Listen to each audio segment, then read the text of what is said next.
Good morning, everybody. Morning, Beth. Hey, morning, Teepa. Yeah, so we got a question in. We So, did. Matthew, if you would share the question, someone who listens to us had a question. Yeah. Couple, actually. So the question they were asking pertained to their husband. Okay. Is blind, Okay. living with Alzheimer's, Mm. and he is now it sounds like has been developing some separation anxiety when she Okay. leaves. Um, And okay. she knows that we've talked about using visuals to help support when somebody's not there. Well, in this Mm. case, because he's blind, we can't use visuals. So Right. she was curious what suggestions we had to support in a situation like this, so that they can help him and help her to be able to go and do what she Yeah. needs.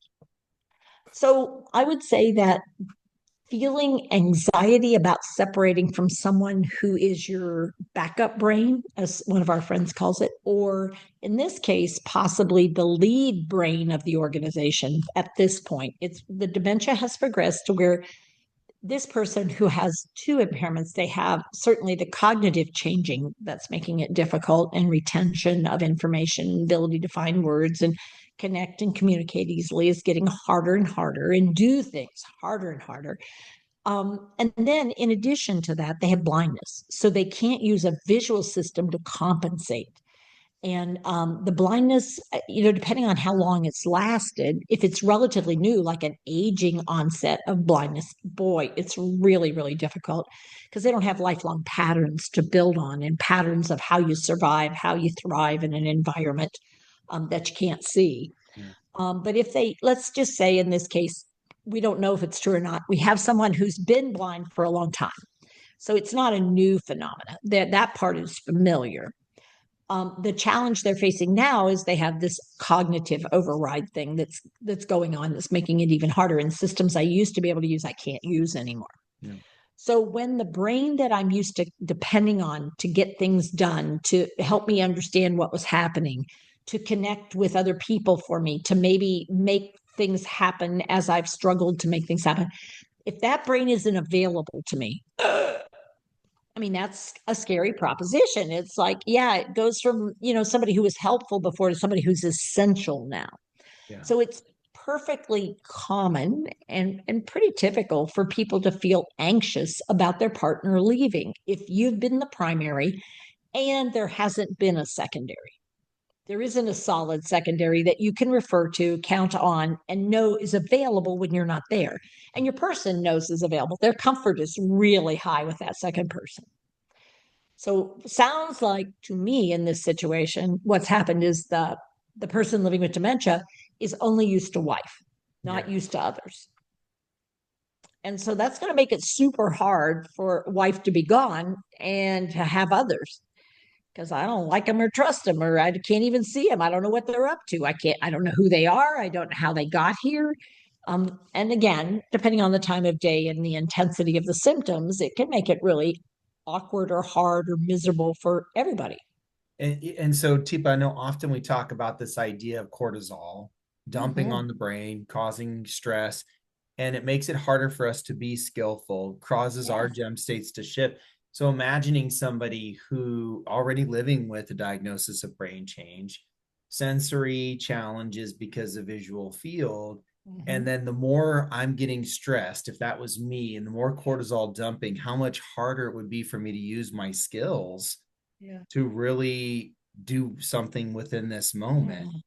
Yeah, and so some people would be wanting to have like fake conversations and things, and it's like I don't necessarily believe in fake. What I do think sometimes can be helpful, and I've seen it be helpful, is recordings. You say, "Hey, John, I'm not here right now. I went to the grocery store and I went to the laundromat. So I left a while ago, well, probably about an hour ago, and I'll be another 2 hours out getting the groceries and dropping off the laundry and picking up the new stuff. So, oh, here's something. Um, I left someone there with you because I knew I would be gone for a long time. Her name is Jennifer. And what I want you to do is if you would say, "Hey, Jennifer," and I'm pretty sure she's there. Say it and see if she answers you. Did she answer? I hope so, because what I want her to do is if you put your right hand out like you're going to shake hands, Jennifer is going to come and shake your hand, and then she's going to sit on your right hand side and offer you some support there. And you can let go of her hand if you want to. Let her know if you want your hand on her knee or her hand on your knee so you know where she is.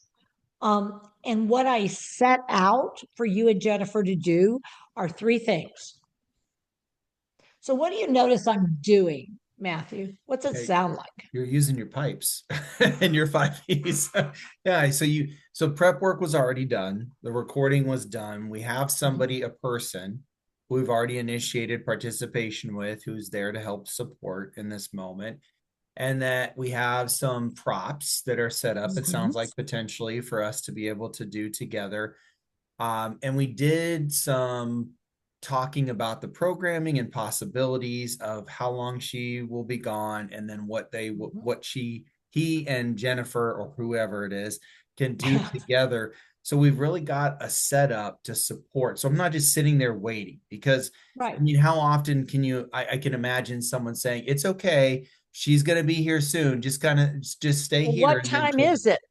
well, it's half past, and she said she's going to be here in an hour, so we still got another 30 minutes to Well, go. who told you to come here? Well, your wife told me to come here Well, and she be didn't here. say anything about that. Well, don't you remember we talked about? No, I don't think we did. I'm not stupid. I may have brain change, but I'm not stupid. Oh, well, your wife said I was just supposed to be here with you. Well, I don't think you need to be here with me. Call my wife and tell her to come back.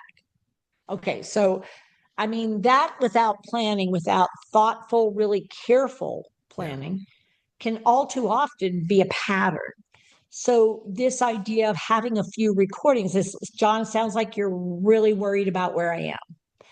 I am at the grocery store, and I am sorry that this has happened because we had talked about, oh, you're not maybe remembering whether we talked about it. That may be the problem. I'm sorry. I should have said something. I should have told you I was going. I thought I did, but maybe that I didn't say it where you got it. I'm sorry because you should know where I'm at when I'm not there. Now, what is this preventing potentially, Matthew? Yeah, I mean, thinking about where my amygdala is and where it can continue to go from here, if I Mhm. keep getting more into this risky to now dangerous, because I don't know where you are. I'm not getting the answers that are helping me or supporting me. And in this moment, I might start getting up to seek a way to find you Yep. if I'm not getting what I'm looking for, and where that can go in that moment. Yeah. So this idea of pre-recording a couple of options, one of the two things, I'm getting a lot of phone calls at the grocery store Yeah. and making it super in their distress. Come home, there's a woman in here. I don't know who she is.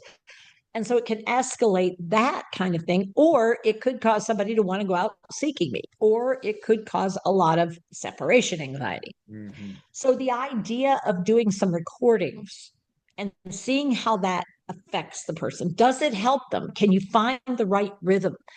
When I was doing that work, Matthew, did it sound like I was actually talking to you? Yeah, I mean, it actually sounded like you were interacting with me or talking to me in that moment. Mhm. Yeah. So, learning the art of the pacing and the pause and the potential for a reflection is like, yeah, you're probably thinking she's gone forever.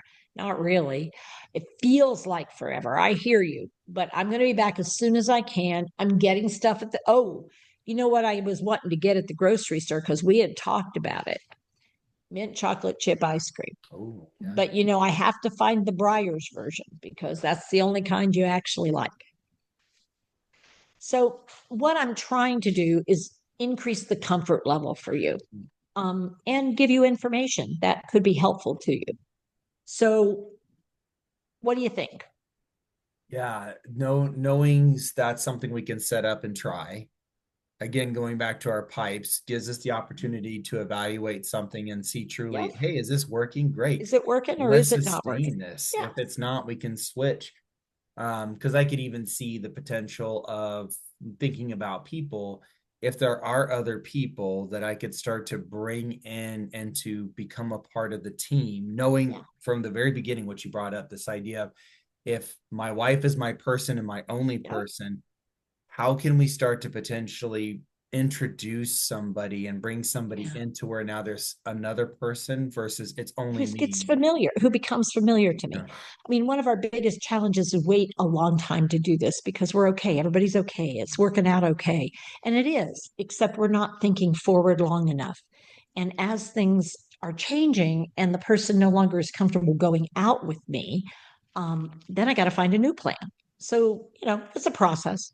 We'll make mistakes, we'll learn, we'll figure it out.